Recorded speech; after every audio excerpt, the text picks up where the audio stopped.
হুসাইন একবার বিশ্বনবীরে প্রশ্ন করলেন, নানা মানিল আমজাদ ইলাল্লাহ, বলেন তো নানা আল্লাহর কাছে কে বেশি দামি, আপনি নাকি আমি? বিশ্বনবী বললেন, হুসাইন আনাল আমজাদ, আমি বেশি দামি। হুসাইন বলল, নানা জি আমি মানি না, আনা লা ওয়াফিক, আমি মানি না নানা। কেমন করে আপনি আমার চাইতে বেশি দামি হন? আপনার চাইতে আমি বেশি দামি। বিশ্বনবী বললেন, হুসাইন আমি হলাম নবীদের নবী, আখির নবী, বিশ্ব নবী, আর তুমি হলা আমার উম্মত, তোমার চাইতে আমি বেশি দামি।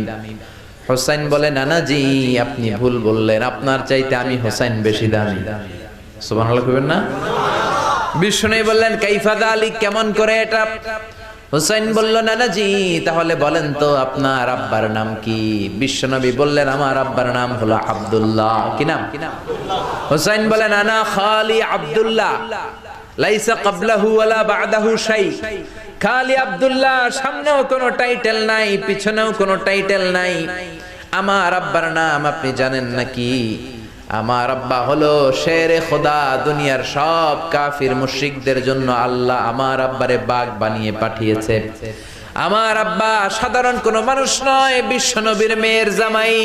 আল্লাহু আকবার। আপনার আব্বা আব্দুল্লাহ কি কোন নবীর মেয়ের জামাই নাকি? বলেন, আমার আব্বার নাম হলো আলী কাররামাল্লাহু ওয়াজহা।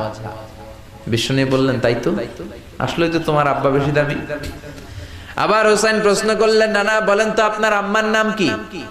কি নাম বিশ্বনবীর মায়ের? তোরা দেখে যা আমিনা মায়ের কোলে, মধু পূর্ণিমারি সেথা চাঁদ দোলে, যেন উষার কোলে রাঙার বিদোলে।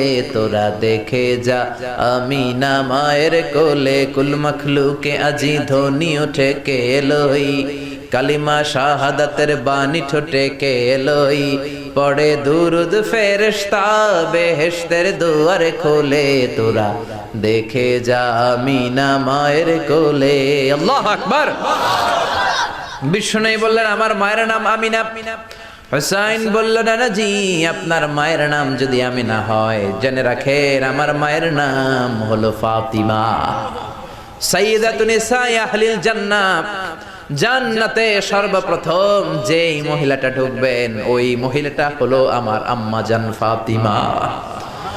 বিশ্বনবী ফাতেমারে এত ভালোবাসতেন, বিশ্বনবী বলতেন যে ফাতেমারে কষ্ট দেয় সেজন্য আমি নবীরে কষ্ট দেয়, আর যে ফাতেমার মনের মধ্যে আনন্দ দেয় সেজন্য আমি নবীরে আনন্দ দেয়।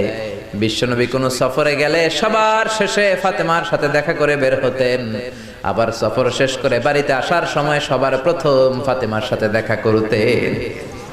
ও নানা বলেন তো তাহলে কে দামি, আপনার আম্মা আমেনা নাকি আমার মা ফাতিমা? বিশ্বনবী আর কোনো কথা বলে না। হুসাইন একের পর এক প্রশ্ন বানে নানাকে জর্জরিত করছে, নানা এবার বলেন তো আপনার নানির নাম কি? বিশ্বনবী বললেন, হুসাইন আমার নানির নাম হলো বাররা বিনতে আব্দুল উজ্জা।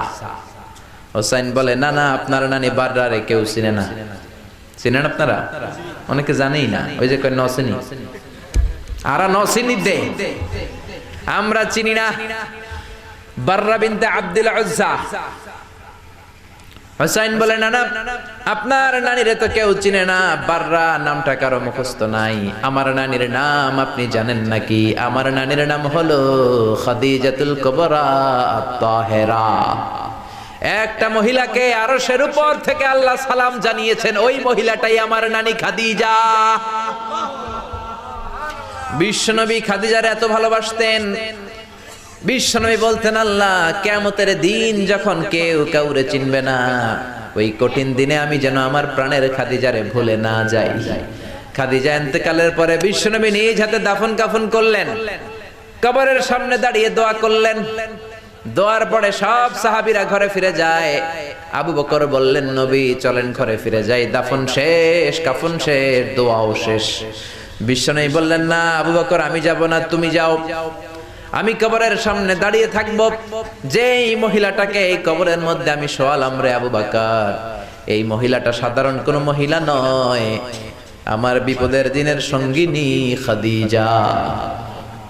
মক্কায় এই মহিলাটাই আমার হাতে প্রথমে কালিমা পড়ে ইসলাম ধর্ম গ্রহণ করেছে। মক্কায় কেউ যখন আমারে সাহায্য করে নাই তখন আমার খাদিজা আমারে ভুলে নাই। কেউ যখন আমারে শেল্টার দেয় নাই, সাহায্য করে নাই, খাদিজা আমারে সাহায্য করেছে।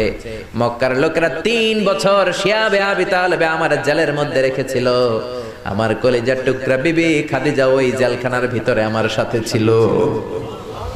আবু বকর, তোমার মনে চাই তুমি ঘরে ফিরে যাও, আমি এখানে দাঁড়িয়ে থাকবো। আমি দাঁড়িয়ে দাঁড়িয়ে খাদিজার কবরের 3টা প্রশ্নের জবাব আমি বিশ্বনবী নিজে দিয়ে তারপরে ঘরে ফিরে যাব।